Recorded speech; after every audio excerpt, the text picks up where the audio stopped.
So one other way to work on our hip flexors, which are often tight and weak, is to build up that strength. If you can build up that strength, your body feels that it is safe and oftentimes will allow you to be more mobile and more flexible. But if the body is still on threat and feels that it can't do the work or stabilize for the demands that you're putting your body through, it often locks up and tightens. So if that's something where you're always feeling tight, you stretch, it gets better for a little bit and it always keeps tightening back up again, this is something where maybe we need to have a different approach and actually strengthen the area instead of just stretching it and mashing away on the tissue all the time. All right, so two of my favorite hip flexor strengthening exercises. One, very simple. If you're sitting at a desk all day, you can do it at your desk, or you can do it on the floor, whatever it may be. Getting into a nice seated position. Once again, thinking about our breath, thinking about our core and our foundation.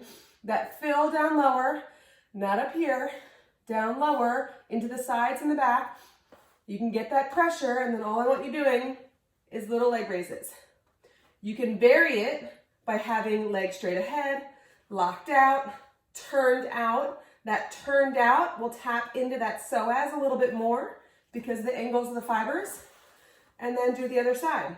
You might find one side's easier than the other, and we want to work on balancing that out. Good. The other exercise, easy to do with a band.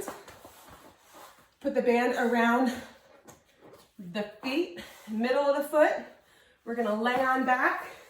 Once again, we're thinking about that midline, right? Because we want midline control and stability, and then we want to be more mobile and strong at the hips. So I'm taking that breath, filling into the low back and the sides, coming up into this position here. You can even drive your knees up towards the ceiling. You'll feel more midline. Then all you're going to do is hold one leg in while the other one pushes out. So you're getting hip flexors strengthening on this side while you're firing up the back on the other. And then switch. And switch.